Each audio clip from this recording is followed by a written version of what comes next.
दरियाए रावी में सैलाब के बायस करीबी इलाके ज़ेरे आब। शरखपुर में सैलाबी रैले आबादी के इंतहाई करीब पहुंच गए। कादिरपुर हेड वर्क्स को बचाने के लिए दरियाए चनाब के 2 हिफाजती बंद उड़ा दिए गए। खानगी के मकाम पर 10 लाख क्यूसेक का रैला गुजरने लगा।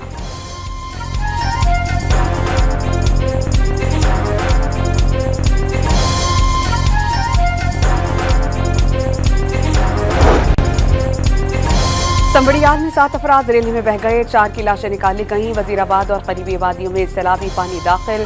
पाक फौज और रेस्क्यू एहलकार इमदादी कार्रवाइयों में मसरूफ।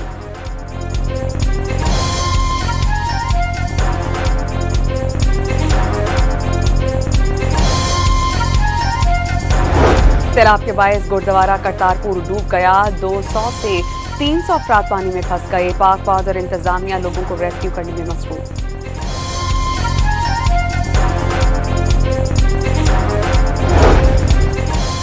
वज़ीर आला पंजाब मरियम नवाज रावी पुल पहुंच गईं। सैलाब की सूरत हाल का जायजा। चीफ सेक्रेटरी और एसपी हुकाम की जानिब से मरियम नवाज को सैलाब पर ब्रीफिंग।